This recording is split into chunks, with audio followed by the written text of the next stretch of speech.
Welcome to the third day of the program. Today we're very happy to have Mr. Pons here to talk about magnetic fields and evolutions, and maybe even something about supercon. Costas is going to talk about supercon. I just one figure. You may have time to say something. So, a reminder before we start, anybody that wants to go to the dinner and hasn't told me already, should do that soon. It was soon on Monday, so it's not getting real soon. It's immediately almost. Yes, and on Thursday afternoon there won't be any scheduled activities, so if you want to do any excursions or things, you can do that then.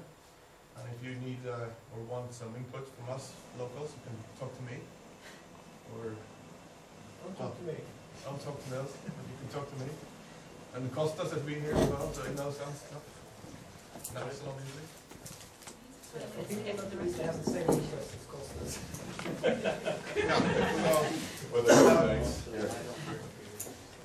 Without further ado, okay? Yeah, okay. So I might have to run in the middle of my talk to get my plug because I have like 1 hour battery. That's the best way to self-control it. Anyway, okay, here is the outline of my talk. I'm gonna briefly say why I think it's important to worry about magnetic fields in neutron stars. I think we all agree about that. Let me remind a couple of very basic things. I'll discuss briefly as well some very, very basic issues we all know, but many times we don't realize how bad is our data, and we take them too seriously sometimes. I'll go through some brief description of how a neutron star, which is strongly magnetized out there, goes through different stages. Let me set up this.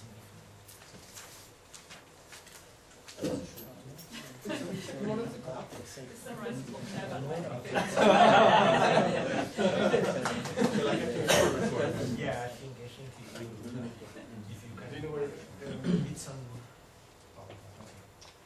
my back? Yeah.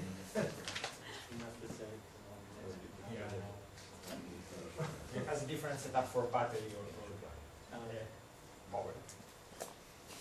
And then after this brief history of a magnetized neutron star, I'll talk about the structure of magnetized neutron stars, what can we say now about it, and how many things we don't know.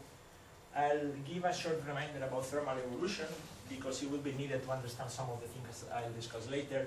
Next week I think we'll have plenty of this with Danny Bash and maybe other speakers talking about things related to cooling. I'll focus a little bit on crustal magnetic field evolution because it's the only thing that we more or less can do reasonably well without much uncertainty about microphysics and other complicated things. And with a special attention to the coupling of the thermal and magnetic evolution and the observational evidences for that. And finally, if I have time, and now I have time because I will not run out of battery, I will talk about how to compare data with observations, and I present some recent results about population synthesis studies and how they compare to the standard method to compare your model to a single neutron star. Okay, so what's the motivation? Actually, I always start, or many times I start with this sentence, because I really don't like that the observers have this tendency to name a new class or discovering a new group of objects every 1 or 2 little different things that they find. And we always forget that they are all, or they're supposed to be all neutron stars, and we cannot classify them in many different groups, assuming they're completely different to each other. Does So this they refer to magnetars? Well, and RADs and AXPs, SGR, so any new thing, you create an acronym, you put 3 or 4 letters in front of the name, and you believe it's a totally new thing, but we cannot forget that it's a neutron star. So we have to understand it as a neutron star.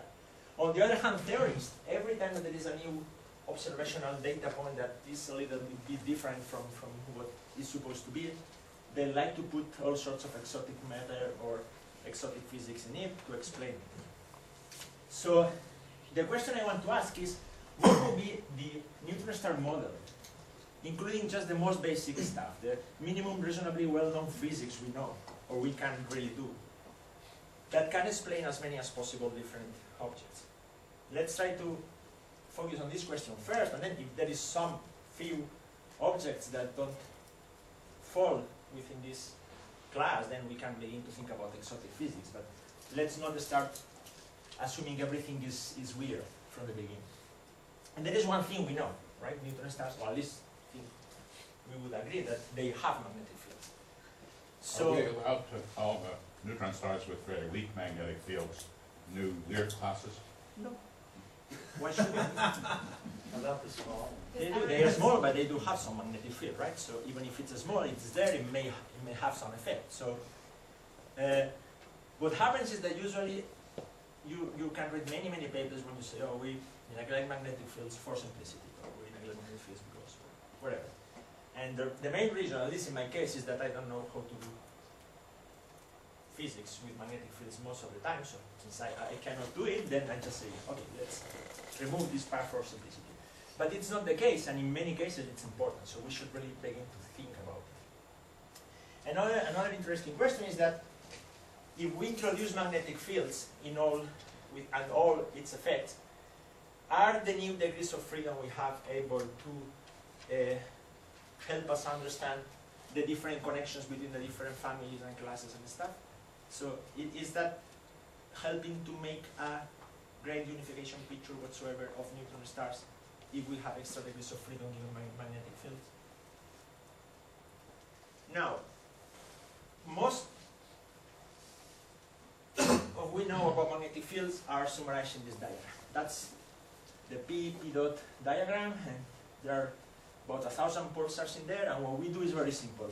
We measure the spin period, we measure the time derivative of the spin period, and from that, we can calculate, assuming a very simple model in which we have a magnetic field which is not aligned with the rotation axis, we calculate the magnetic dipolar moment, we can calculate the energy loss, and from that, we assume that all the spin down comes from this energy loss, and we work out some easy algebra where there are things like a sine squared of some angle between the magnetic and rotation axis, there is some moment of inertia, there is some height power of the radius of the star, and at the end of the day, with some other assumptions like that the star is born fast enough for the initial period being much smaller than the final one, we end up with some formula. It says some number here, which we can write something like that.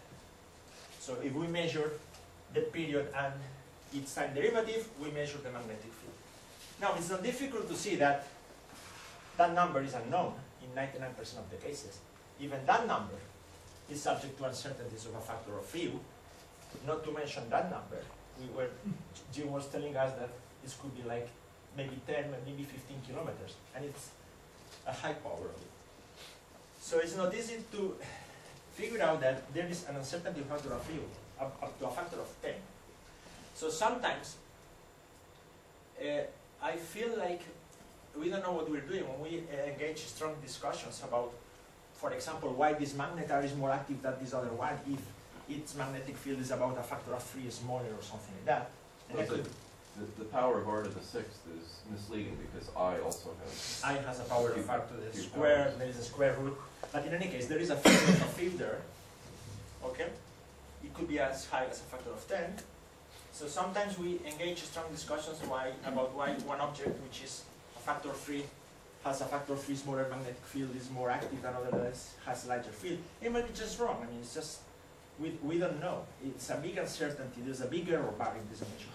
And this is how we measure 99% of our magnetic field. So we shouldn't forget that it's just an order of magnitude estimate, roughly. But there is another way to measure magnetic fields. But to answer, or to use this other way to measure magnetic fields, or to estimate magnetic fields, we have to ask ourselves, how does a magnetized hot body radiate? And if I'm honest, I don't know how to answer that. So I was looking through the literature of standard solid-state physics or something to see if somebody has, or maybe in the lab, they try to do this experiment, take a piece of metal at some temperature, put a strong magnetic field on it, try to measure its radiation and see if it's a black body or not, or how different it is. And actually, it's not a clear, there's not a clear answer to that.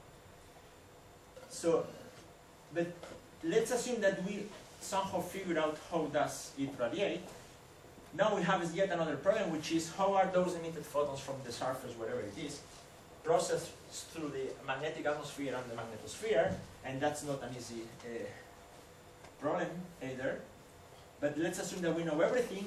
If we know what's the spectra, and we compare our model spectra with observations, and we fit it to some particular model, we can from that estimate a magnetic field. So in principle, the idea is nice, but there is a number of problems that we don't know. So the uncertainties in the model will propagate to our estimate of the magnetic field. There's been some work in the like, say, 10 years or so. We begin to have several papers about magnetic atmospheres, some papers about magnetospheric processes and how they process the photons. There is also some work about whether or not the liquid ocean undergoes a transition to a solid state because of the strong magnetic field. For example, there is this estimate by Lai, which was revised later by Zach Medin, which is here. Where is Zach? Okay. In his PhD mainly. And more or less confirmed that there is some binding energy which should lead to this phase transition. Now, if we plot more or less this estimate about where the phase transition happens, this will be for iron, this will be for a hydrogen atmosphere or ocean. And we plot some of the magnetars or some of the isolated neutron stars, we find that we may have funny things because some of them happen to be in the transition region if the ocean is made of iron, and certainly some of the cooler neutron stars should have the solid surface. So if we can understand better in the near future how to model this and do a better job, we could have a different way to estimate magnetic fields. For example, this is some results from some of these magnetic solid surfaces. We can model how this ratio should be just the ratio of the flux compared to the black body flux. So it's some total flux divided by sigma t to the 4. It should be 1 if it's a pure black body, but we see that we have these strong magnetic fields depending on the energy of the photons and depending on the inclination angle between the normal to the surface and the magnetic field. We have all sorts of different shapes, so it doesn't radiate as a black body, and it has some spectral features that in principle could be fitted by observations. If you compare, for example, what people do usually, which is take up, these are real data of a particular object, you do a spectral fitting and you assume your model is just a black body plus some Gaussian absorption lines, so absorption line with some Gaussian form with some width. You fit your parameters and you get an excellent fit. Now, if you interpret that absorption line as being, for example, some proton cyclotron resonance or something, you can infer a magnetic field from that. But of course, that is model dependent. You can do that with this simple model. You can do that with a condensed surface model, and the quality of your feed is the message is that the quality of your feed is as good as for the other model. And different models give you different values for the feed. So several models can explain the same spectrum, and again we have a large uncertainty in that measure of the field. So to summarize this first part, most of what we know about magnetic field comes from just spin down calculation. It's not too bad, but there is always a factor of a field. So keep in mind always that you cannot be doing high precision astrophysics with this. Spectral fitting is strongly model dependent, at least now, maybe in 10 years it will get better. And we have to understand more about the emission model, and there is much to improve, but eventually, if we understand better these processes, we could have a better estimate of the magnetic field. And luckily, if we can measure both at the same time, and they coincide, which is highly unlikely, then we will be more safe. Okay, so let's go to the second part. So what happens when a magnet or a strongly magnetized neutron star is born? We know it is born hot and liquid. In the temperature, melting temperature is approximately the order of 10 to the 10 Kelvin, while a proton-neutron star, when it is born, has temperatures of the order of 10 to the 11, or a few times 10 to the 11.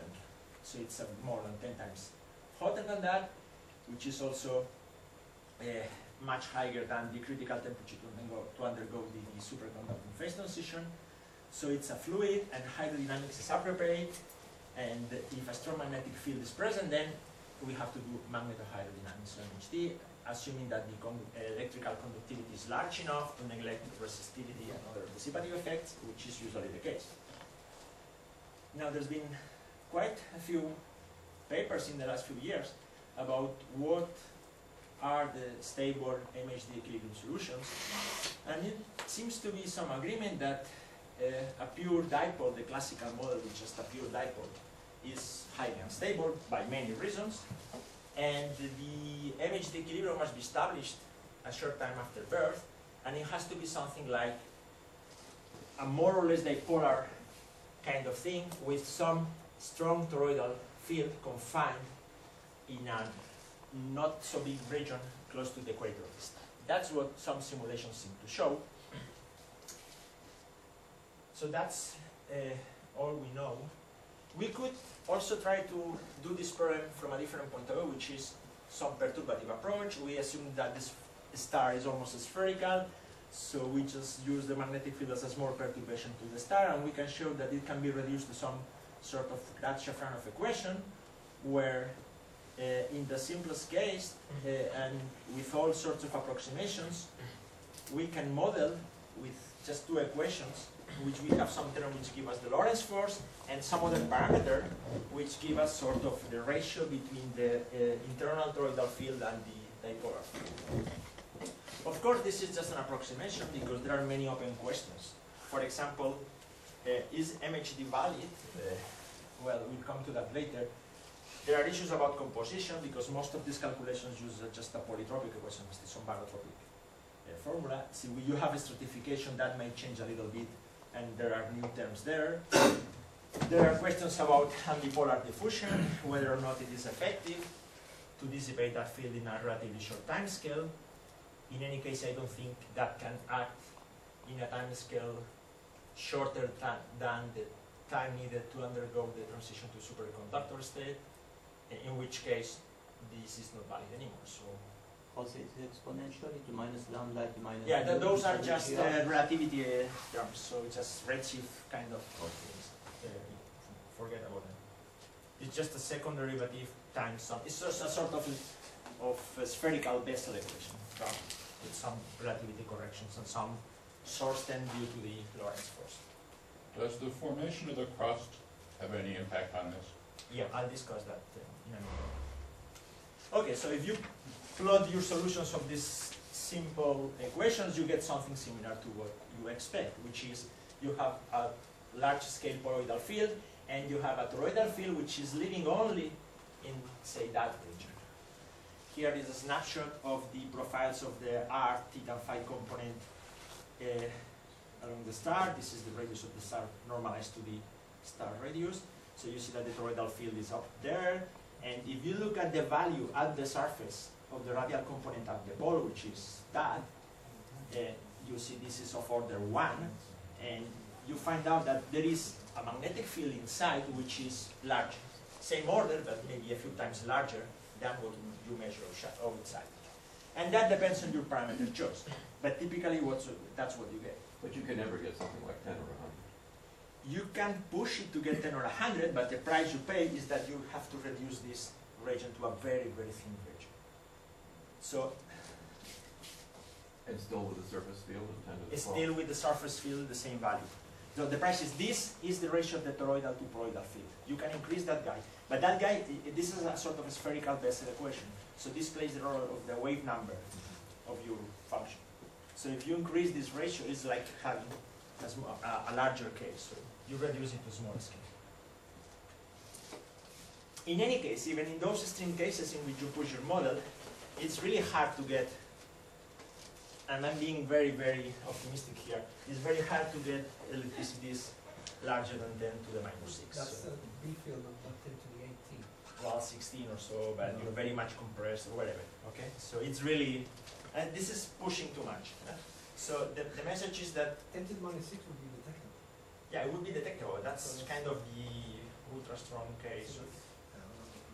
So it's not very much promising for gravitational wave emission. And the other thing is that the better you do your job solving these equations, the smaller this number gets. So we haven't reached convergence, but if we include better and more multiples, usually this number gets smaller.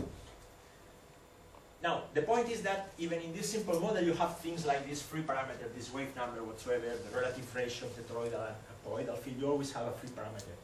So we need to figure out, how to fix those parameters. Maybe one way is think about minimum energy argument. So for a given helicity, which is a conserved quantity, you can ask yourself what is the minimum state, the minimum energy state, and minimize the other parameters. To get that may be a way, but I'm not sure that's the best way to do it. If you do that, you get some numbers which are again of the order of a few times larger fields inside than the external dipole duration. Sorry, you find it's proto-magnetars because it's at the beginning of the... Because they're still liquid and young, and so you don't have a crash, you don't have a superconductor. So how is the It's just time the scale? image. Time scale 4, What where the this time- is valid. yeah. Just could be minutes, hours at most. But then you need to take into account the spin, because then it's... Sure. it's Then if unique. it's rapidly rotating, you have to take. Yeah, so then you don't need the toroidal field if you don't only get proto-magnetar. So anyway, so this is just what I'm trying to say here is, if you want to have an idea of how does it look, it may look like that in the simplest case you can imagine, and I don't think it will be much different from that. So just because okay, let's think about it in a different way. There are two things we know. The field has to be regular and more or less homogeneous there, and that's a mathematical requirement that we don't want things to diverge. So regularity and near the center will require that this goes more or less like that parallel. And then the other thing, which is not clear, is whether or not you want to match this to a vacuum solution outside. If you don't have matter outside, you don't have any current. So if you fix, your boundary conditions are fixed in the form of your field here and there.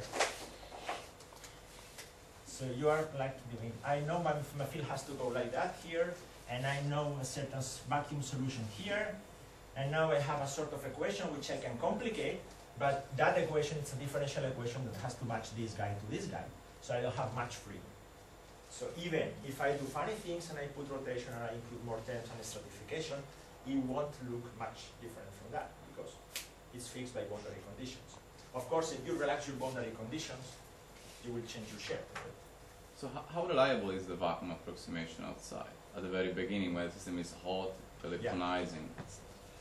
Not really. The problem is that we don't have good magnetospheric models, and those magnetospheric models that have been analyzed by some people are highly unstable. So even if you have a magnetosphere, it just lives for a short time and then it just reorganizes and everything falls back. So in the long run, you expect that the vacuum solution is what you have. Of course, you can regenerate the magnetosphere periodically, but that's a different question. I'll say just a quick. Yeah. So in this matching, you're ruling out surface currents, presumably. In that one, Because there are no. You wouldn't have that many charge carriers in the Yeah. You can allow for Because surface. mathematically, that's a freedom you Yeah. have, but I think physically you wouldn't really. Yes, in that one you don't have surface current. So it's okay. But it cools fast. And as Deborah asked a few minutes ago, in a few hours, maybe at most days after birth, two things happen. The temperature goes to low values and the crust freezes and you get a solid instead of fluid, and neutrons and protons become either superfluid, superconductor.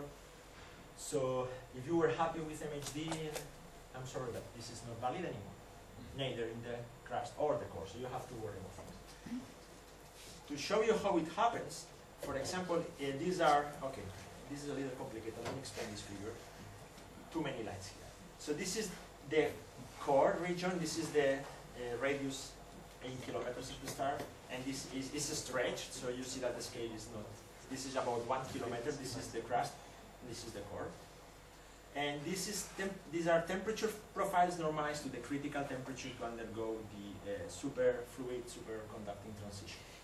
In this case, this is for proton superconductivity.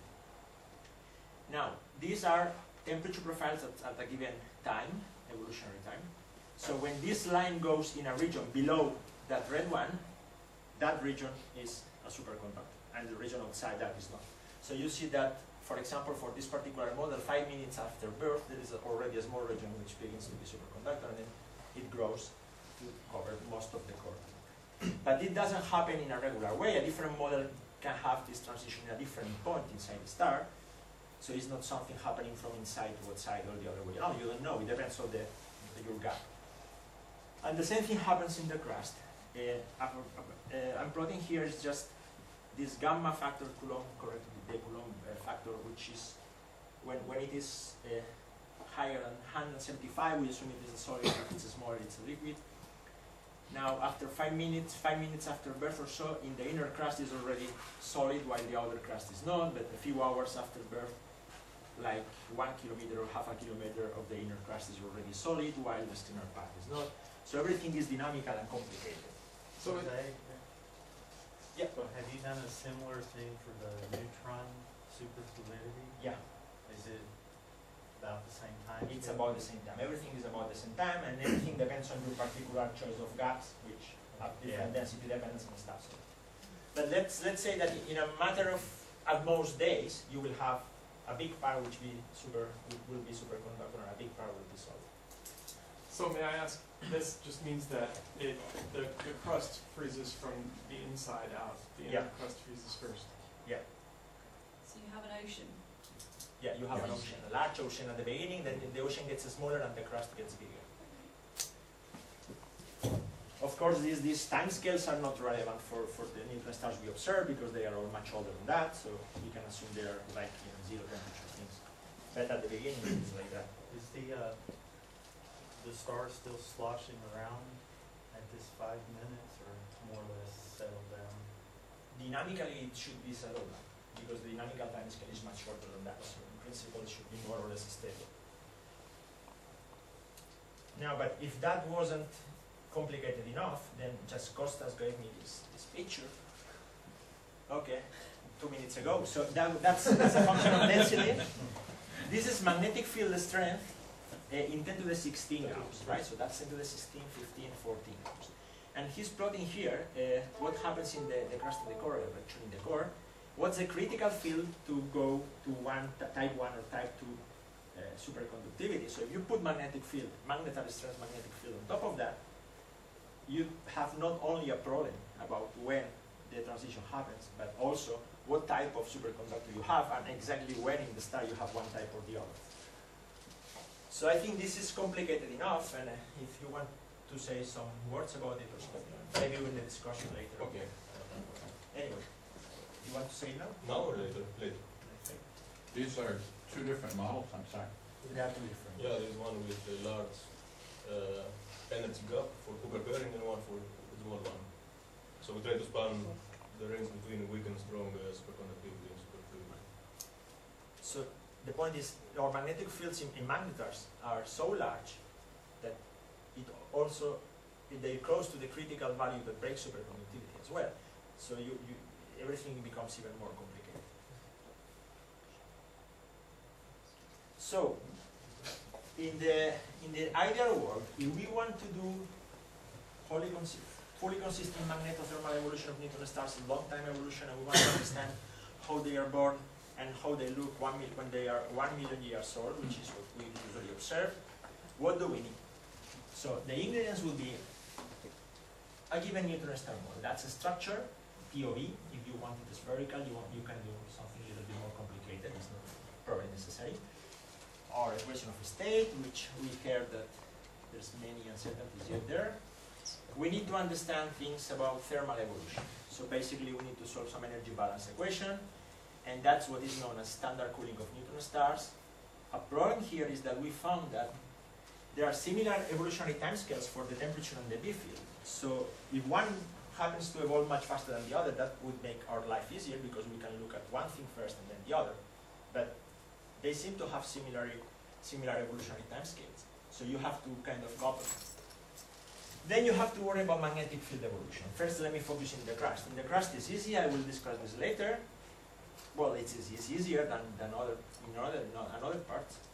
And basically, we have to solve a Hall induction equation, and we have to include field decay and probably Joule heat. This is a red light. Okay, I have no idea what to do with that. So, how is the magnetic field evolution in the core? How do we model superconducting fluid dynamics? What's the interaction between fluxoids and vortices and stuff like that? And so there is no real formalism yet, or nobody has sit down to really try to write a code to solve this problem. So I hope that Niels and Kostas will finish the paper they promised like 3 years ago. And sometime eventually we could attack this problem, but it's a very interesting issue. And then you have to provide microphysics ingredients for all these things. For example, in the thermal conductivity to do the thermal evolution, in the electrical resistivity to dissipate your magnetic field, you need to consider neutrino emission processes, so on and so forth. So in the ideal world, we would. But it's fair to say that there is no model of magnetic field evolution in the core even without superfluidity. Even without superfluidity, So, it's not one more red bullet. For example, long-term ambipolar diffusion, some more or less consistent simulation, that doesn't exist. There are estimates, but Yeah, but I mean, there are the questions, just no simple. Okay, so You talk about the microphysics. yeah, Is there a particular region that you're most concerned about? all of it. So I can help you. You're asking for too much. You're asking too much. Okay, so let's go through some of these ingredients. What about thermal diffusion? As I said, it's just an energy balance equation. These are just relativistic redshift factors, but basically what you have to set up is that your specific heat times the time variation of the temperature in a given point is the divergence of some flux. The diffusion approximation is just some thermal conductivity times a gradient of temperature. And you may have here heating or cooling source terms like neutrino emissivity or some accretion heating or some Joule heating or anything that locally heats up or cools the matter. The problem is that if we have magnetic fields, this is not a scalar anymore, it's a tensor, and there is anisotropic heat transport because the thermal conductivity in different directions along or across magnetic field lines is quite different, and it could be at low temperature especially, it could be very, very different. So at least 2D, probably 3D treatment is necessary to solve this thing. In the case of, I want to review this in a minute, but we'll have a lot more of this next week. But we know a lot about cooling of weakly magnetized neutron stars. It's been intensively studied in the last years.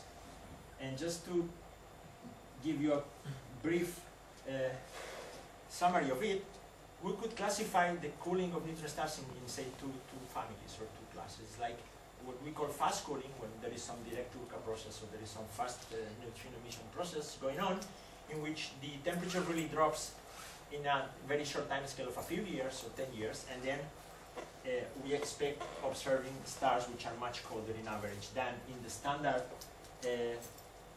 cooling scenario, where only 4 nucleon processes that are allowed to for neutrino emissivity, for example, modified Urca is the dominant one, and in that case the temperatures just drop a little bit at the beginning, but then they stay much hotter during a long time, during a million years or so.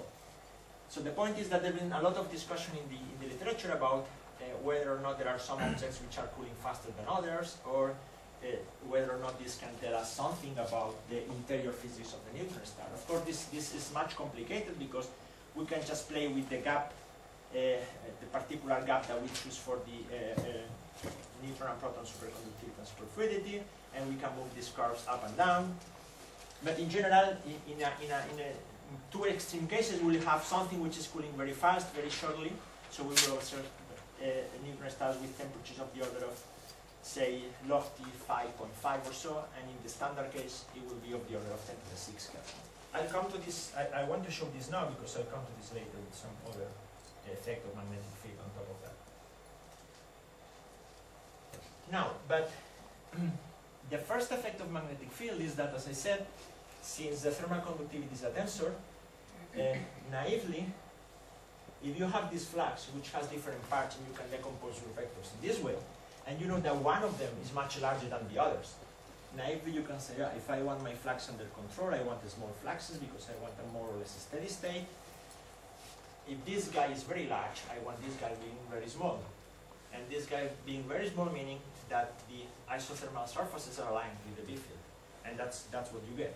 So in other words, if you have some funny tangential field or something, heat flows easily along magnetic field lines, but it cannot flow across field lines.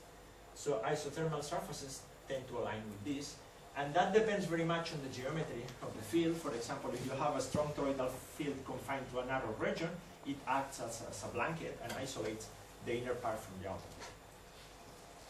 So the message is that provided that the magnetic field is strong enough meaning a few times 10 to the 13 Gauss, which is not that big, is the geometry more than the strength what matters. So your geometry will map your surface temperature. You talked about the solid surface also being anisotropic. Yes. Would that have a significant impact on That can change, yeah, that as well. It's another anisotropy you have to add to the emission model. So one thing is that you have anisotropy in temperature, and then the other thing is that if you have one of these condensed surfaces, the emission is anisotropic in different directions. So you have to do everything together. And both effects are important.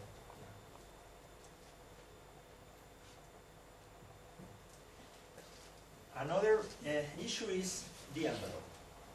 The envelope is the region where the strong gradient of temperature exists. So the core is nearly isothermal very quickly, but there is a relatively narrow region, which is about a few meters, in which there is a strong temperature gradient. Now, since the thermal relaxation time scale in the envelope is relatively low density and stuff, is very short. Long-term evolution models, long-term cooling models usually don't calculate that. What you do is you build your static envelope model and you use it as a boundary condition of your standard cooling, which finishes in the outer crust. So you have to model this static envelope thing. We found out that the usual plane parallel approximation that has been used so far for large fields as well is actually not very good. And for example, if you do a full 2D calculation of this, the 1D calculation will predict this difference in temperature between a plane parallel layer in which your magnetic field is, say, normal to the surface, and another one in which the magnetic field is totally parallel to the surface. And the plane parallel models will predict a large jump in temperature. When you do a full 2D calculation in a spherical shell, still you have a difference, but it's not that much.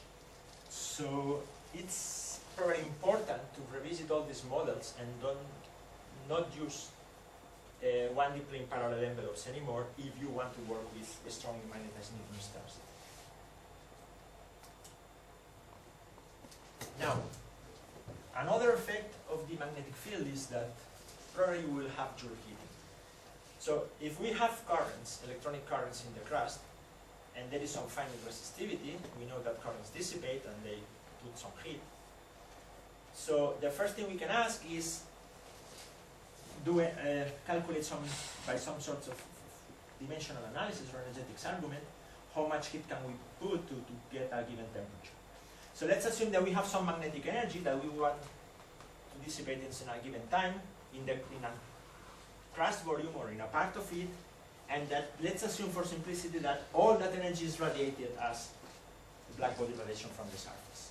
If you work out some numbers, you end up with some relation that tells you that for a given crust thickness and a given diffusion timescale of this magnetic field, and there is another parameter which is this should be the typical ratio between the internal field you don't measure and the external field you estimate. So you can work out some numbers as a function of these three parameters, and you end up with some relation that tells you that there must be a correlation between the observed strength of the magnetic field, the external dipole, and the temperature you see. Now, if you go and put numbers in a diagram, you get a sort of correlation that follows this line. For example, this black line within the red band is for a typical model with a cross size of 1 kilometer. This factor inside the neutron star is about 10 times larger than the dipolar, and a typical decay time scale of 1 million years. Of course, this is very crude, but what you see is that within this typical model, you find that most of neutron stars you observe are kind of correlated and follow that slope. Of course, there are some magnetars which are not there, but an interesting thing is that you don't have any object there, and you have almost no objects there. And we can discuss, if you want, some of these individuals, because some are upper limits or some are lower limits. But the idea is that it looks like there is a sort of correlation between temperature and magnetic field. So that is telling us that the thermal evolution is probably controlled by the magnetic field strength. Now, I know at least 2 other different ways to explain the same thing, which is not Joule heating, and probably there are more. There is another interesting one, which You is... can also draw a straight horizontal line if it's well. No? Yeah, it could be. If you plot the same things here, okay, where is it? There. There is also sort of a slope as well, right? So you can argue, no, what happens is that you are undergoing this condensation to the solid surface, and neutron stars kind of move along this line, always having the solid surface, and kind of could work as well. And like a month ago, Andreas Reisenegger was writing a paper about ambipolar diffusion, and he wrote a sort of diagram as well, in which he was arguing that it was ambipolar diffusion which actually gives you that as well. But whatever it is, we don't know yet, but the idea is that there is some coupling. That there is, I mean, we agree on that magnetars are too hot for the age, so certainly magnetic field is doing something. I think that intermediate field neutron stars like 10 to the 13 Gauss are also too hot for the age, or hotter than their counterparts, which are 10 to the 11 or 10 to the 12 Gauss. So there is a sort of feedback between magnetic field and temperature that we need to understand. Okay. Now, yet another effect of magnetic field. So if we have this Joule heating, and we dissipate currents in the crust, we have higher temperatures for higher field objects. Now, if we come back to these previous fast versus slow cooling models, those are the models I plotted before for zero field. Okay, so it's standard cooling, fast cooling, and we were arguing what happens if the neutron stars have some, say, quark core that gives you a fast cooling mechanism, so they cool much faster or not, and trying to establish some observational constraints on the high density equation of state. Now, if you put a magnetic field on top of it, you have 2 effects. One is that pole and equator have different temperatures, as I said. Fine. Forget about the equator, just look at the pole, which is the hottest part and is what you really see in X-rays. And now you compare fast versus slow cooling. Okay, and these are extreme models, no gap, nothing, right? So they were very different with a high B field. And actually what you see is that you cannot, it's very hard to distinguish between these two. I mean, the difference is much smaller than between these two. And both have very high temperatures. So the problem is, it may well be that all neutron stars are fast coolers, and they cool fast, but just, you know, some of them have higher fields than others. You only can see cooling fast those with low fields. So you don't know. So it complicates our life. You want to understand about quarks. This picture is just the Joule heating. That is just Joule heating in the crust. You can add more things on top of that. Joule heating in the crust. And the field is only in the crust. In the field is only in the crust. Another way to explain this is the following. If you look at a given neutron star mass, and you just vary for a given model, microphysics, equation of state, gaps, everything is fixed, and you just vary magnetic field, this is the range of variability in temperatures in a standard cooling curve that you can get, okay, for a fixed model. Now, for the same model, fix the B field, say 10 to the 14, and vary mass, allowing for direct Turka processes being active for high mass and not being active for small mass. And this is the variability you get for that given field. So in other words, variability due to magnetic field seems to be much larger than variability due to microphysics, say neutrino emissivity factor or so. So you have to worry about this, okay? If you want to establish some constraint whether or not there is a quark or looking at that, you better look at that as well and ask yourself if the magnetic field is large or not, or you know something about it. So, as I said, it could be that all neutron stars are fast coolers. Some of them look very hot, but just because they have large fields. We don't know. Now, let me, okay, not so bad. Let me talk 5 minutes or 10 minutes about crustal B field evolution. So, in a real neutron star, as I said, the crust is not a fluid, so the MHD of the solution is not valid. But that makes our life easier because it's more appropriate to describe it as a whole plasma, where we have basically fixed ions in lattice and only electrons move. That is known as E electron MHD. E-MHD, an approximation. You have just one component plasma, just electrons move. And that is somehow easier to do than full MHD. And the time scales are also very different, so that actually helps. Now, in these sort of systems, they are well known in plasma physics. It's just that they use different names, and it takes a while to understand the different languages we use. But let's say that there are two basic wave modes. Okay, this is the equation. This is the whole induction equation, where we have a typical dissipative term, just a double curve of with some electrical resistivity. It's just a diffusive part, and then we have a nonlinear term, which is the whole term.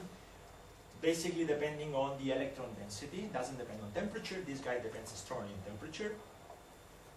And this nonlinear term is a sort of, the mathematical character of that part is partially hyperbolic, so there are waves that propagate. The two basic wave modes there are called the Whistler or Helicon waves, which basically are, you have a magnetic field line, and you kind of twist it or deform it a little bit, you perturb it, and this twist moves along the field line. You twist it and that propagates. And then there are the whole drift waves, which are waves that propagate normal to the gradient of the electron density and normal to the field. So you need a gradient of density. You have a homogeneous media, you don't have this whole wave, but if you have a gradient, then you will have a new sort of wave that propagate again normal to the gradient of the density, of the electron density. So this equation can also, I mean, it's valid also in standard MHD, Yeah. right? The problem with this equation, which looks simpler, is that everything varies as usual in neutron stars. Right? Everything varies many orders of magnitude. For example, if we look at the electrical conductivity, you can ask yourself how does it look as a function of radius, and it's the solid line, and it could be something like 10 going down to 10 to the minus 2 for a given temperature, but then you have a different temperature, and it's 2 orders of magnitude larger or smaller. And the same, this factor is the ratio between the two terms in the equation I showed before. So the relative importance of the nonlinear versus the dissipative part of the equation could be as low as 0.1, so that's a diffusion limit, could be as high as 1,000. You just need to vary your density across the crust and your temperature. So if you want a back of the envelope calculation and you just pick a number, 10 to the 14 grams, whatever, 10 to the 7 Kelvin, fine, you get a number. But It could be anything within 5 or 6 orders of magnitude, so it's not easy to guess how is the system going to evolve in the long run. So you need to do sort of simulations.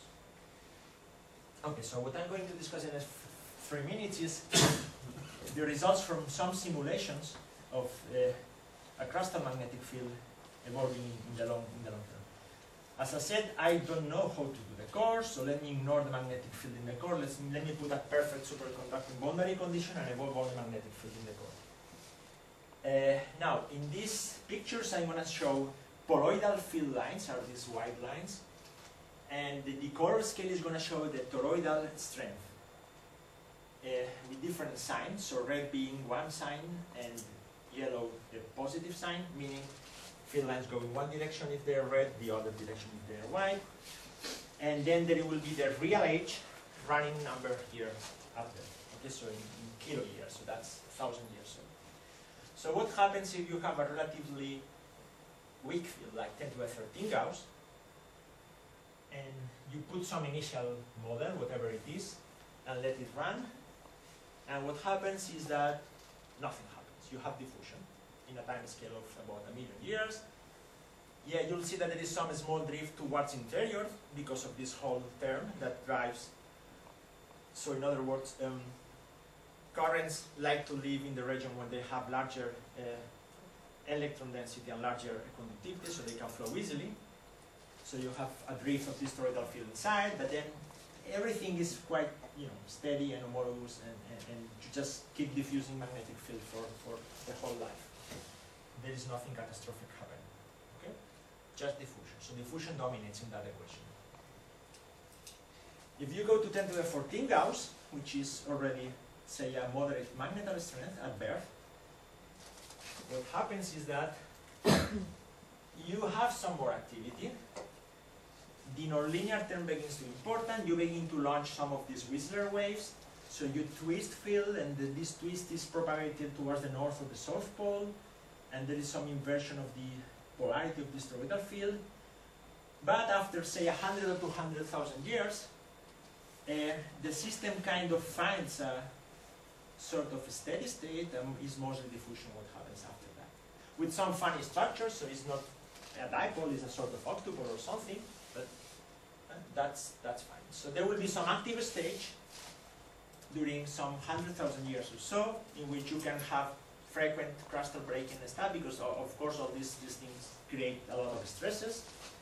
But then after, say, 200,000 years, it should be more or less quiet.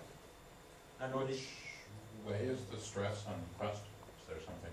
It's everywhere. When you twist the field and you change from the original configuration, you will create a stress. So basically everywhere. So this suggests that the crust has no time to relax. Well, it seems that it will be breaking very often and then relaxing and then breaking again. It has no time to relax to some non-spherical shape. No. Well, not in the first 100,000 years, so then you may have time. And it would believe that the plastic time scale. Yeah. Now, if you go to really strong field, 10 to the 15 Gauss, you get more or less the same, but okay, let's go. C is much faster, okay? See the scale up now. So it's like 10,000, 20,000 years. And then it relaxes. But see, everything happened much faster. But since the time scale is shorter, it also relaxes to a somewhat steady state faster. So the activity lasts for longer. So it will be stronger activity, but not for 200,000 years, but just for 10,000 years or something. Okay? And then again, it looks like the system can reach a sort of steady state.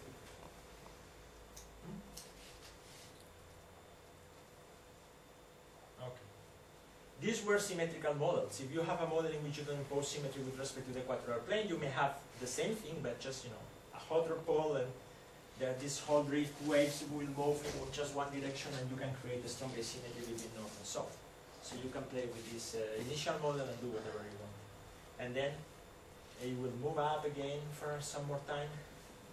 So it's like a torsion pendulum, okay? So you just go and twist it, and it goes one way, and then your stress is strong enough to send it back, and then you untwist it and it goes the other way around. And you have these modes that are very long timescale modes, can be oscillation periods of 100,000 years. And these asymmetric systems, when the crust breaks, could that generate mountains? Yeah, of course. If you push all the field in one direction, you can create them. How big is the mountain? I don't know. That's, you have to tell us with your share modules. Okay, so one interesting thing is the following. The higher fields need strong currents to be supported, so it's more heating. And the resistivity is strongly dependent on temperature. So if you heat it up, you increase the resistivity. So there is a sort of runaway. So higher fields are decaying much faster than lower. So if you just plot as a function of time how different the stars, the same neutron star with the same geometry, but just normalize your field and change the value, how do they decay? You see that if the field is of the order of 10 to the 13 or less, yeah, you find there is a factor of 2 decay or something very slowly in a million years, but not much. If your field is 10 to the 15 Gauss, it decays much faster. And there is some kind of convergence. Of course, that is model dependent. But in any case, you will find that after, say, a million years or so, it doesn't matter how large was your field at the beginning. The larger it was, the faster it decays. So in the long run, you will end up always with fields no more than a few times 10 to the 13 Gauss.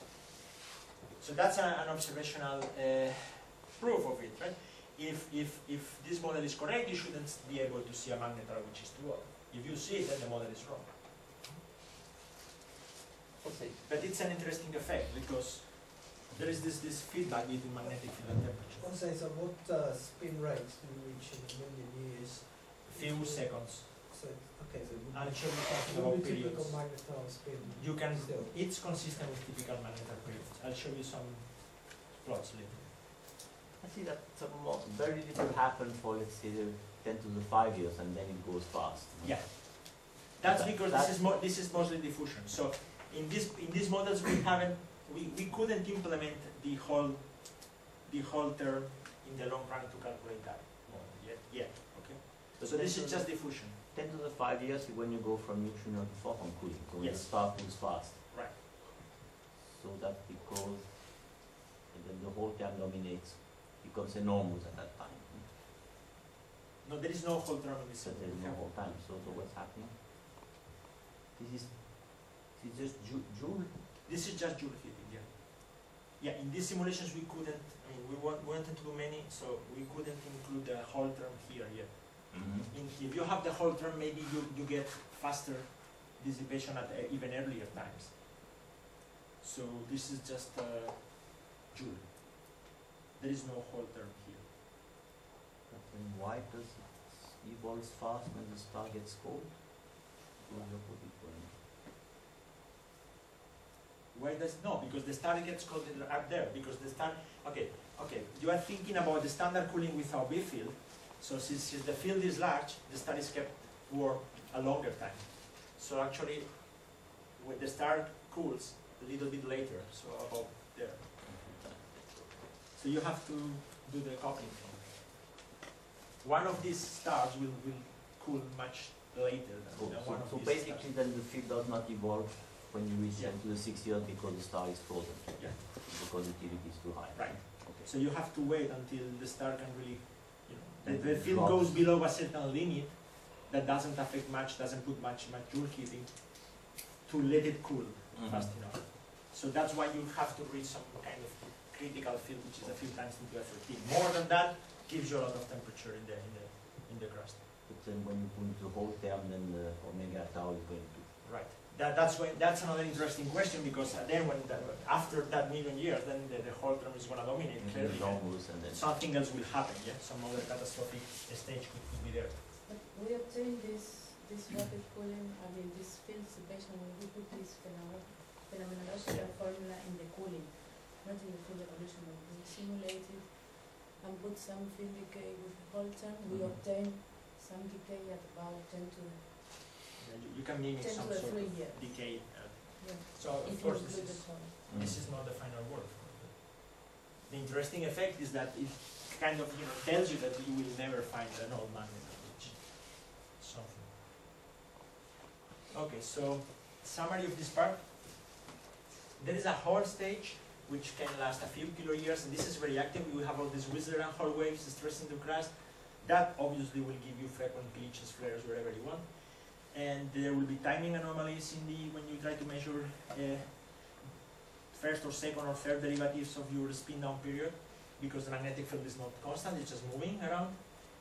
And there will be fast magnetic reconnection, outburst, everything. Now after that whole stage, the system seems to reach a sort of quasi-equilibrium configuration in which it evolves mainly by ohmic dissipation, and thus nothing really crazy happens. And all neutron stars born as magnetars or above a critical field will end up with similar fields, because the higher the field, the faster it dissipates, and eventually they converge to some value. They may still, there is a chance of rare transient phenomena, so you are building stresses still, there is some activity, but much lower time scale, so you need a lot more time to really break the crust or do something with it. Now, this is what Danny just mentioned, right? If you wait long enough, when the temperature really drops in the photon cooling era, the electrical resistivity just goes to zero, drops very quickly, so you may have a second Hall stage very active activity when the stars are older than, say, 1 million years or so. Now, and then the other interesting effect is that the effect of the field seems to be more important than the effect of microphysics sometimes. So it could be that large wave fields are kind of masking just fast cooling mechanisms, and we don't see them, but they are there. Okay, now if I'm running out of time, so but I'm the moderator, right? So you can 10 more minutes to discuss. Okay, so yeah. Question: we have to compare models and theories with data and observation, right? That how do we do that? Any ideas about it? So the point is that we have many uncertainties and many parameters, and we have. Let me say that the data has of limited quality. The closest thing to an observer we have is an probability, right? In the room, so nobody's gonna play it. So temperatures and B fields are not entirely reliable. So can we really trust constraints based on just fitting one model to one object, one spectra, or one where P or P dot or something? I think it's okay as long as you give it a special name. Yeah, you give it a special name. This is a standard, a new class of neutron stars or something. You fit rats or you fit AXPs only, or just the anomalous AXP or something. Even better, you just fit one of the AXPs. Yeah. Okay, that's the trick. That's You ignore the rest. So with 10 parameters, you can fit one object. That's fine. But can we do something else? I mean, for example, we know that we don't know what is the EOS, we don't know what is we know what are the neutrino processes, we don't know what is the resistivity, but we know that this should be, I mean, physics is the same, right? That's a basic law. So they should be the same physics in all neutron stars. So whatever works for one guy should work at least within some limits for all of them. So maybe it's better to look at the whole population, or you try to do something with the whole population instead of looking at, or both. You look at an individual, but you also try to see if it is consistent with the whole population. So that's why population synthesis offers an interesting way to do this. So basically what you do is, you have your evolution, your neutron star favored model. Okay, I know how it evolves in a million years. And now I know that there are 10 to the 9 neutron stars in the galaxy. I know they are born with some arbitrary velocity, which some people tell me how is it distributed. I know how often they are born in different places in the galaxy. I know what's the galactic potential, and I just randomly born neutron stars in different places, move them around.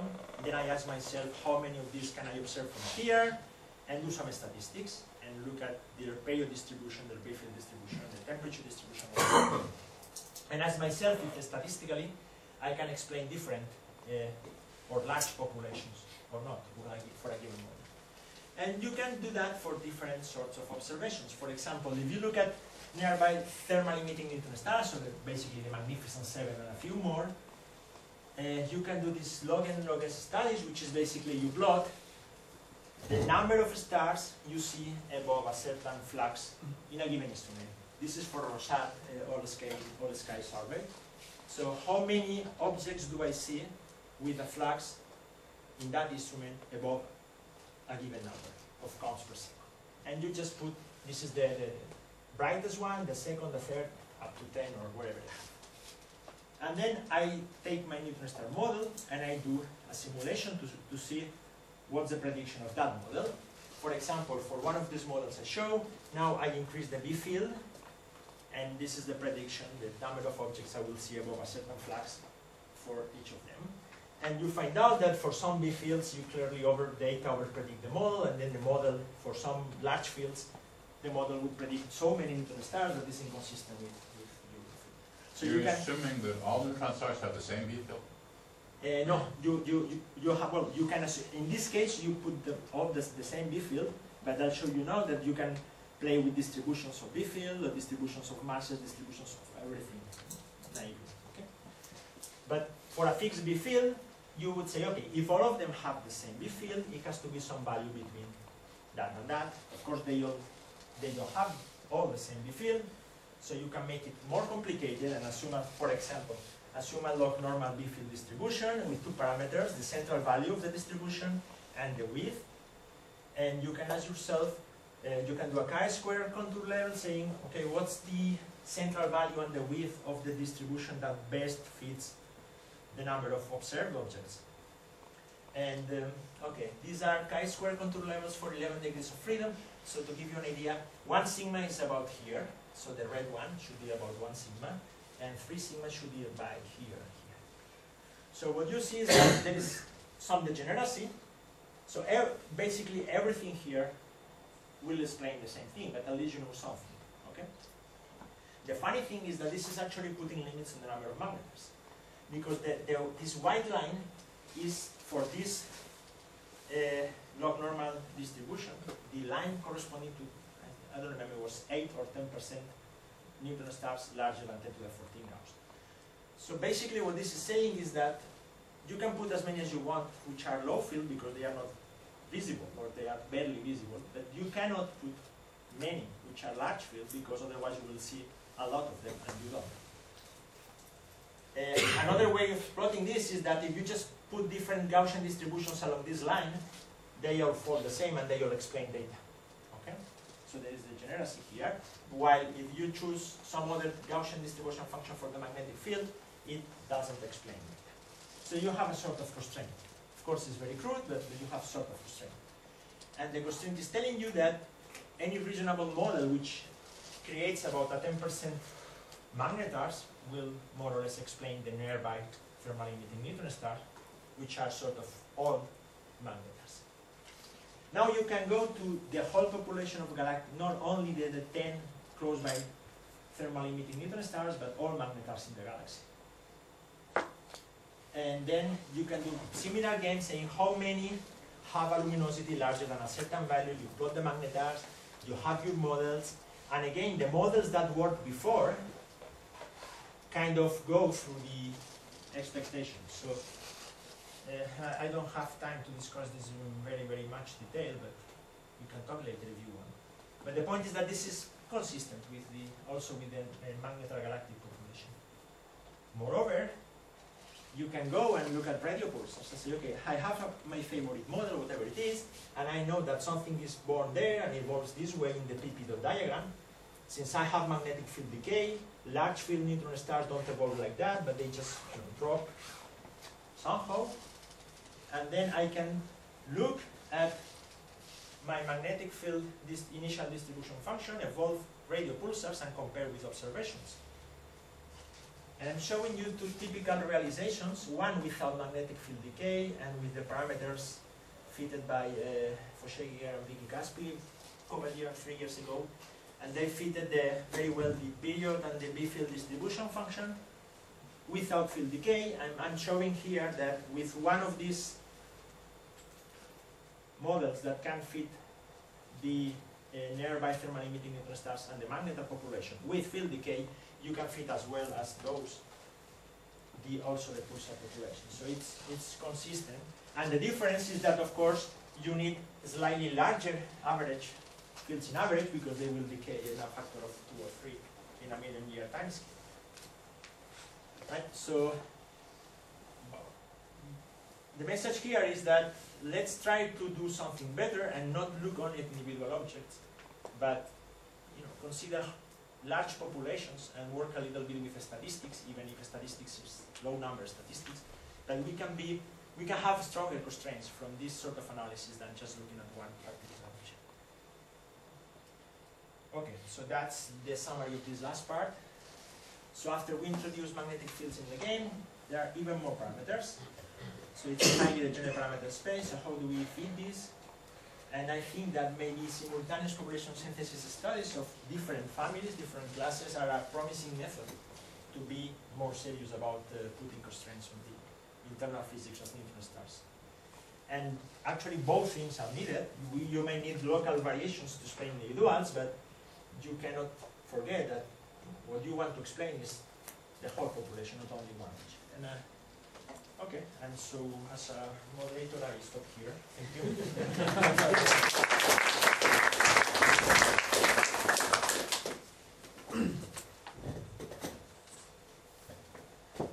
Okay, so do you want to say a few more words about your graph? I'm the moderator. Yeah. I'll do whatever you like. No, yeah, sure.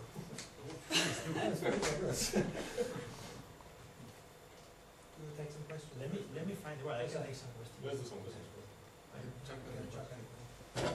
When you do the synthesis models, how many parameters do neutron stars have? They have a lot. What we do, N+1. yeah. N is the number of ops, I believe. Yeah. So what we do is we use the results from other people about radio pulsars. For example, things like the velocity distribution, the birth rate and things like that, at the galactic level, those don't affect much the local population of nearby isolated, so they're kind of different. So we fix those from other people's works, working with radio pulsars, and in this particular work, which is the first paper we're trying to write, to finish, what we do is just we let the magnetic field and the birth period free. So some two arbitrary Gaussian distributions with 2 parameters each. So that's everything. And your models are mass independent, more or less? No, we fix the mass, the neutron star mass spectrum is fixed also according to some other results from stellar evolution people, and we just extrapolate some results from Boozley group or things like that. Yeah, there are lots of, I mean, you have mass of neutron stars, you don't know the mass spectrum. You have the birth rate, which could be a factor of few, different. You have velocity distribution. You have your cooling model whatsoever. So it's really a very large parameter space. A magnetic composition. You allow or not for hyperons or fast cooling. That doesn't change much. What really makes a difference is fast cooling processes or not. So exactly what you do is In your model, it doesn't change much because you don't have the core field.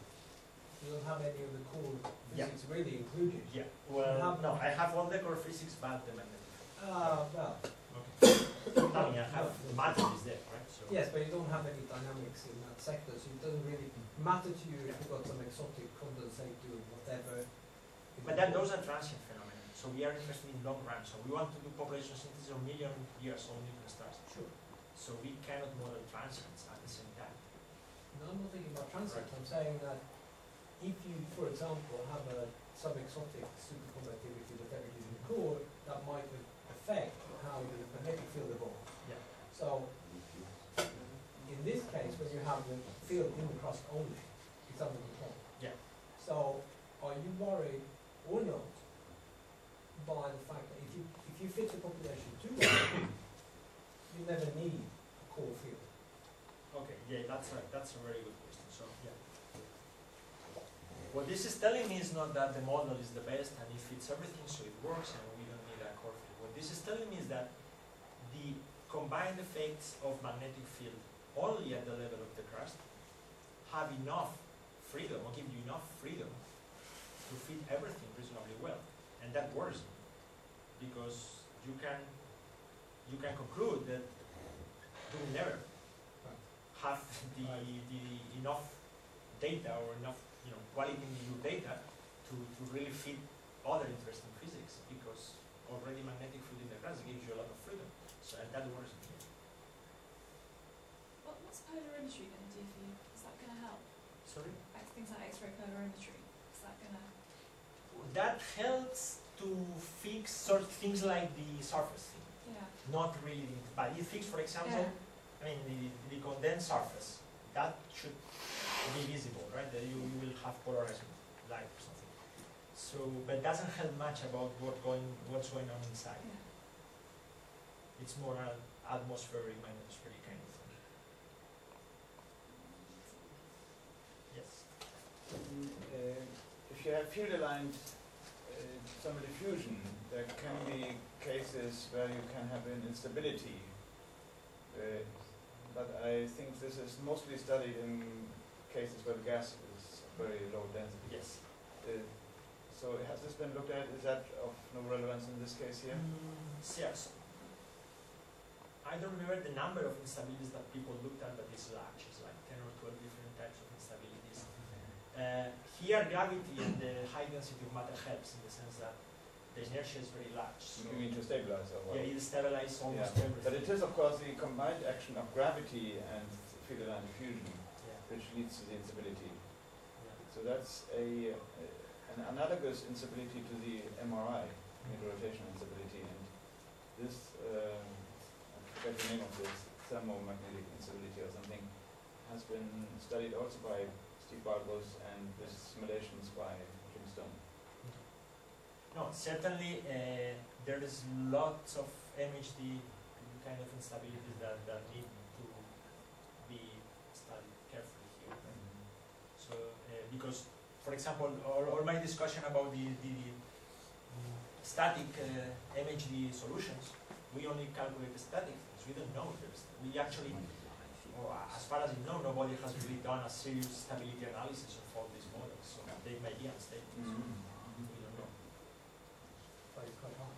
It's quite hard, yes. So there's these. I mean, obviously, in a way, what you would like to be able to do is to have a range of field configurations that you think might be reasonable and rule many of them out because they're not stable. But, anyway. Yeah, there was this recent paper a few months ago by Braithwaite. He just it was dynamical simulation. He just ran many dynamical models and say, okay, this goes unstable, this doesn't. So with this sort of argument, he gave some range in which the ratio of the toroidal to toroidal field is stable or not, or things like that. But that's far from being the last word.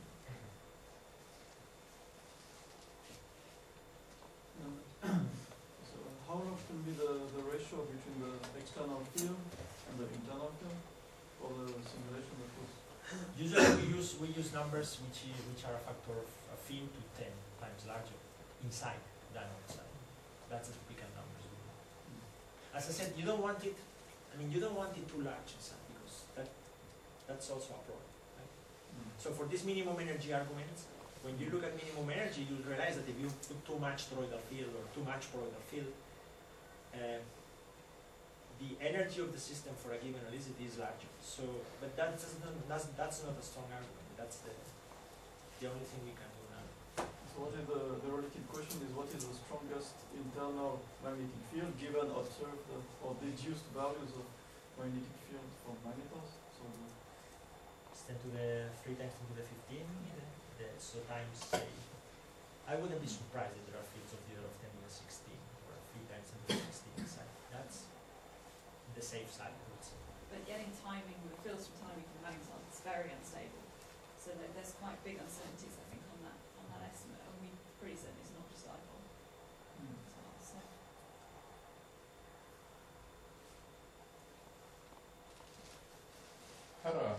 Wanted to ask you a naive question leading to some of the magnetar and giant flare discussion maybe we'll have later.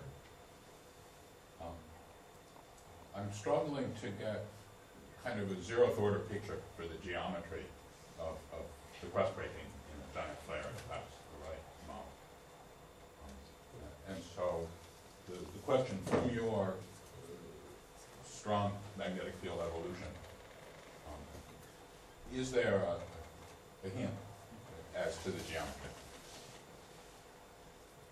Okay, let me show you this.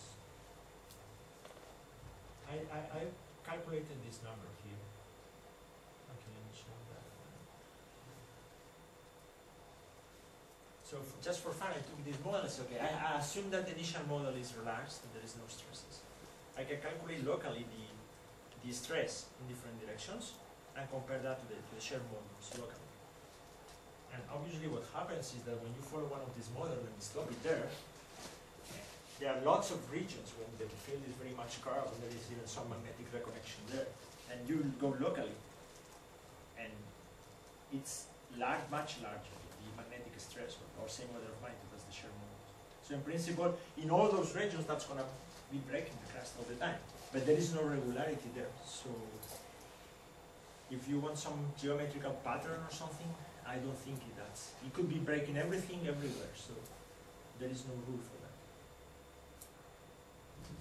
All these wiggles, all these things there, it's enough energy there to break the crust. So it seems that it's breaking in the deepest regions of the It crust, tends to but it break doesn't in the- necessarily have a Well, preference that's for not. pole That's or- what it appears to be because the field is stronger inside, but also the shear modulus is smaller outside. So when you plot the ratio, it's maybe not that the case. But I would say that there is no rule. I mean, everywhere in the crust, you may have quickly stresses building up. And There's one thing that is modeled here. This is spherical, right? this You is have a background, yeah, you the have background a is magnetic spherical, field. In reality, you would have a deformation, a magnetic mountain. yeah. So that would also change. That would give you much larger scale Yeah. stresses. Yeah, but the mountain is out of it's 10 to the minus 6 or minus 7, whatever. So it's out of the scale of the plot. Yeah, but still. Is this also a place where you need to worry about the inside? Yeah. If this is connected to fluxoids here and these guys moving in short time scales as well, which we don't know, then you have to worry about that. But the nice thing is, even without that, you already have this activity. You already have easily crust and breaking all the time. So there is a mechanism that gives you that stress building, which is whole term. So. But of course there is a problem. The evolution is pushing the stresses down towards the base of the crust where you have a boundary condition that might be completely Yeah. artificial. Yeah. So that's, it might be that you're pushing it into that region. In reality, it just connects to the core. Yeah, but there are other funny things like that. So, okay, this is another issue that I didn't mention, but if you put if you have jumps in your electron number density because you have different transitions of different chemical species, that's kind of interesting because what these guys, I mean, currents like to live in the region where the electron number density is larger. So in other words, if you have a current here and a current here, let me magnify this, right? Everything tends to move these currents to the local maximum.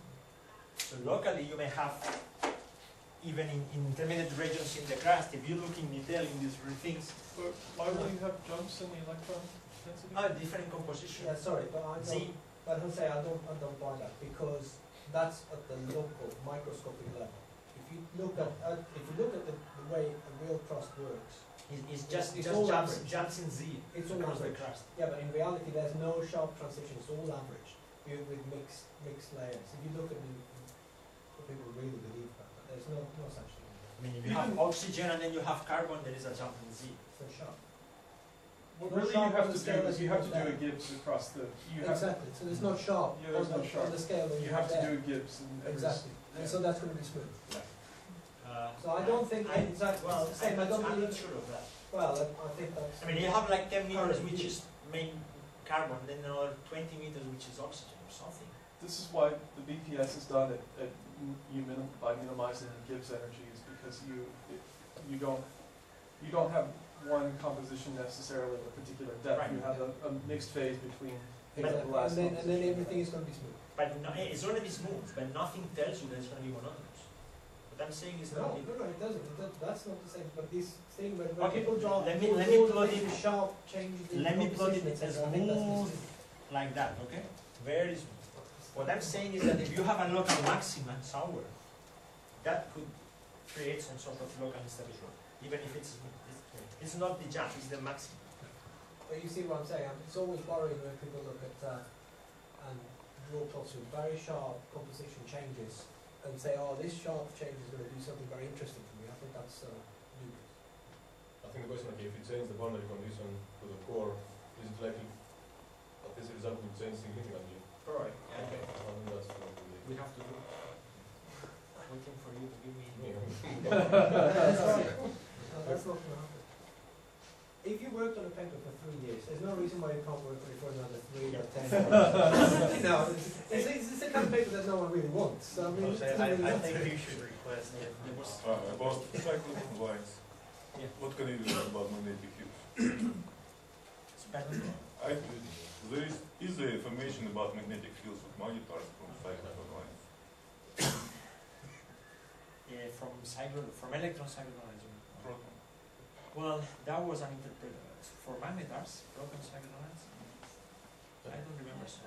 You remember that? No, I think it's from different sources. Yeah. There are a few sources which are a little bit weaker than magnetars, for which some people have identified this Gaussian feature. Just saying, okay, this must be a sort of proton cyclotron.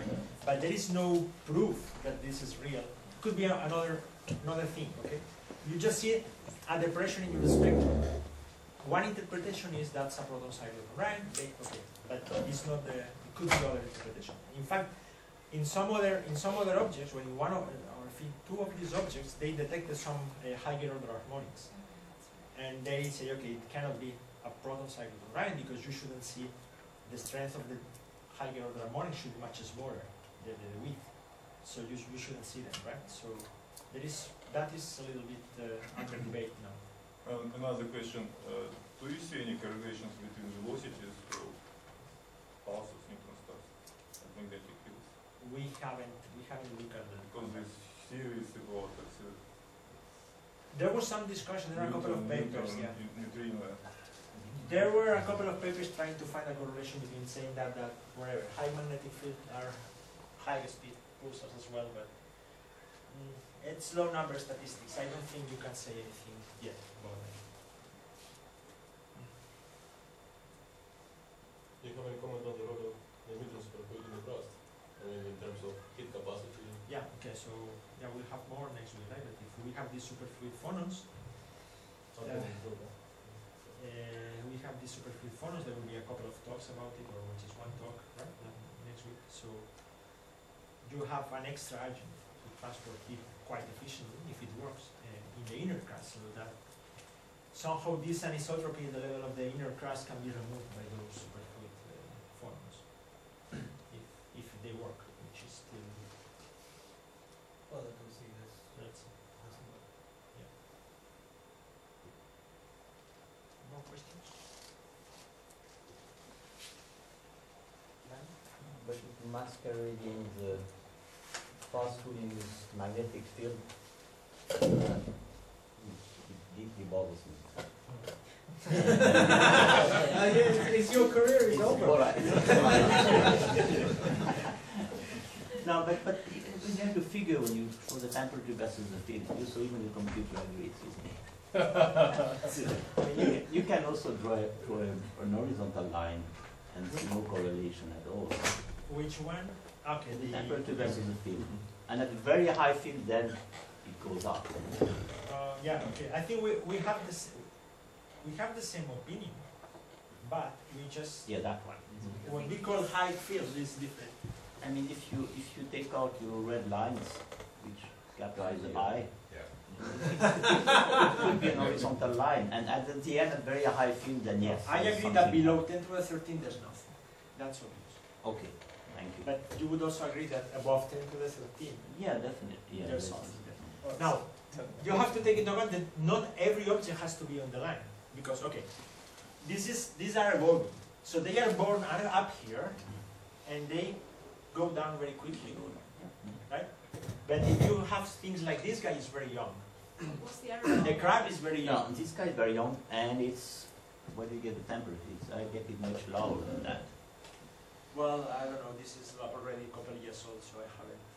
What's the error bar on that? The error bar in what? In B field or in temperature? In both. In both. Well, temperature typically could be a factor of 2. Okay. And in field, you said Depending on factor the, of 10. and in B field, as I said, is Yeah. the blue ones are sort of these cyclotron things, and the red Error ones. bars. No, I mean, if you put boxes, everything is there. He fills the books. No, okay. Let me ask you a different question, which is maybe more interesting. So why we don't see anything here?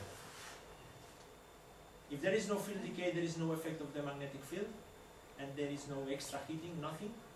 Why we don't see any guy here, and we only see those, right? I mean, if you look at the standard radio pulsar population, you know that you have 100 times more objects below this field than above this field. So they are a lot more abundant, 100 times. Why we see like 10 or 12 magnetars or right, magnificent 7 or something, and we don't see, where are the magnificent 200, wherever? Why they are So that's telling you that it is something to do with the field. Yeah. Now, is it? And you would detect those if they were there. Yeah, for sure. Surveys Everything. Yeah. are comprehensive enough that you would know. I mean, that they were you there. detect those, and those are far away in the other side of the galaxy, Yeah. close to the center, and you see them, right? Yeah. And there are 100 times more, which are this field. Why they are not there? So one reason could be fast cooling. So they just really cool fast, and you just miss them. But those, because of magnetic field, kind of live longer as thermally emitting neutron stars, and you see a thing. And it's kind of reasonable. It's not that crazy. And the other question is why you don't see anything here, right? Same reason, right? Why you don't see any relatively cool magnetar? They are all more or less on top of that line a little bit. So But because there are very few of them, they're very far away. yeah. So you only see the bright one. So the correct way to do this is do population synthesis. Just plot them as randomly when you create this billion stars population. See how many you detect, and put them in the graph and see if the distribution in B and temperature satisfies what. But that needs some more work, but that will be the way to do it. Some preliminary works show us that when we manage these 30, 40 objects, these sort of numbers, the distribution in this diagram tends to be like that, because the point is that this phase is very quick because they cool fast in the first few thousand years. So you really have little chances to catch one of these, like the crab or like the other guy, which is just 1,000 years old. You have very few of these. It's just born maybe 1 or 2 or 3 per century. So it's very unlikely that you catch one of these while it's still on the vertical side. After they get in balance with the magnetic field and they move slowly along this line, your chances to see them are larger just because you have more. Now here, of course, there's nothing, so the correlation here is lost. So. No, I think we agree, but There is two which were not determined at that time, but there are these two CCOs from Mary Gotthelf and Harper, no? Which are weak field, and they and could be they're hot. hot. Yeah. So they're on the left, be on the left of the diagram, and They will be up there, right? They're up there, We don't know ages. We don't know. I mean, their hot spot is really, really small, so there could be other heating mechanisms. We don't know. Yeah, there's a lot to. So we selected just those with relatively large emitting areas to avoid problems with really small emitting surfaces, some local heating or something. So something which is more or less thermal everywhere. And those which are more or less close by, enough to be detected. So, no, of course there's nothing.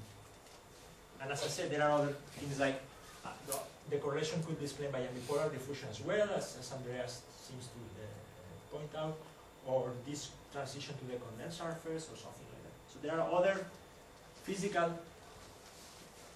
scenarios in which you correlate somehow the magnetic field and the temperature, which could be.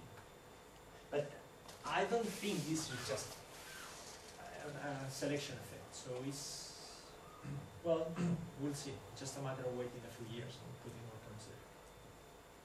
So, are we sure that for pulsar, this is heating from the interior and not just bombardment from particles? Yeah, for example, those guys, this could be really bombardment.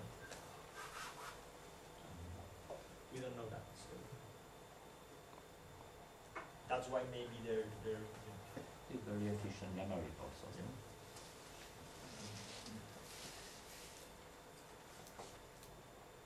Okay. Yeah, more questions? Do you want to give people their afternoon assignments? You've set a large number of questions, so just hand them out. Ask people to solve them. I expected you to solve all of them. No, Zach. No, sorry, I think it's not, we have the generic volunteer. I think all this No, but is easy. It should be Costas explaining his graph and giving I us. would like to hear that explanation before we. By his graph, I don't think you want to. Oh, Shall we have a 5-minute coffee break? And then Well, let's come back and Let's Costas can explain. steal ourselves with You this. decided. For those that want Costas to explain his graph, come back in 5 minutes and I'm sure he will. I'll leave it there. do something.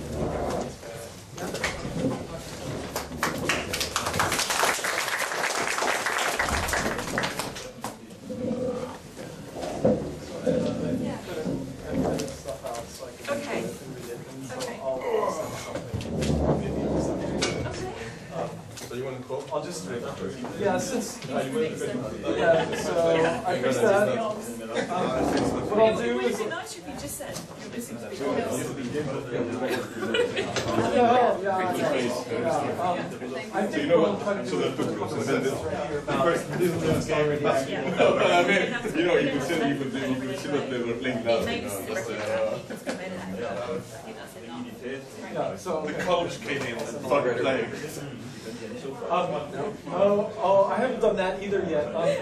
Okay, yeah, what I want, I want to meet and talk about that. And yeah, breaking points of the neutral stuff. I'll talk about that maybe in the chart. Breaking planes? Where the break Ja, is. maar Oh, ik zag ja. dat series Oh, zo great. betracht worden, die moesten maar Ja. eigenlijk alle Okay. nogmaals That would be testen. kind of nice to sit and talk about that. Bij de extreme Ja. werking toen we rondgaan. Yeah. Actually, I feel like sleep last night and I'm even more tired. Die al in testen waren. Let's just settle on that. Yeah, I don't know if I should go for the third cup or if I It's should. only my second. I think I'm still in the clear. See, I'm gonna have to move to something more benign. I don't normally drink this much coffee. Usually I'm just on pots and pots and pots of tea. Yeah. I've started being bringing teapots into work. I could move to tea.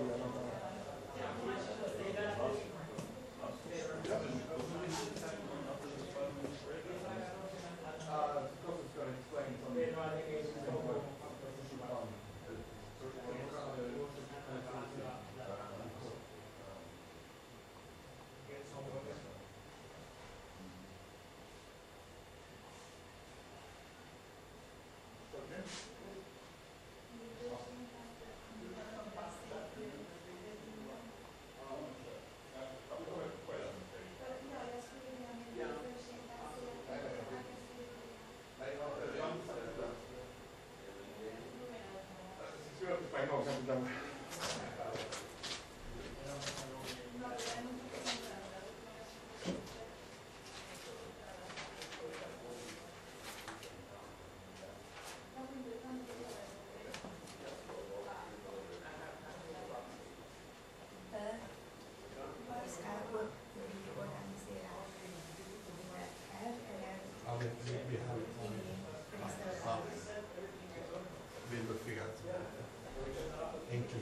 Det är jättesvårt att organisera, det är första gången man organiserar sådana. Det om du vill någon hjälp, du ska vara säker. Ja, tack.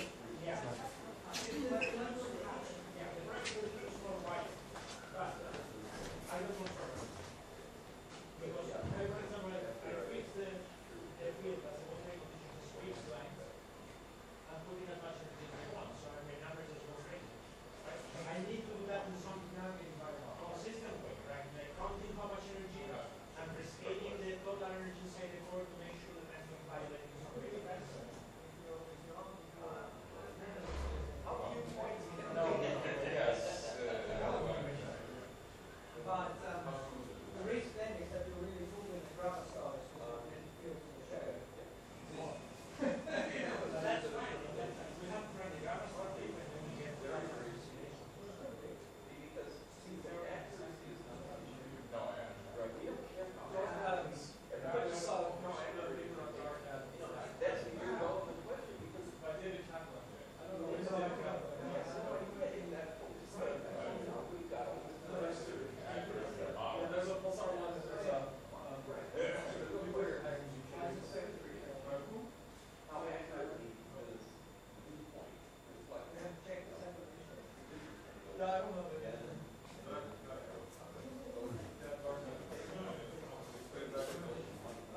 That's good. Very good. I want to talk to you about something which we talked about before, and when you did your figures, you did them after Alicante once with the superconductive transition, etc. I would like. And the Skype is working okay on my side. They have problems. Snapshots. I will turn that off. With the superfluid, the supercon, and the cross. Reason being is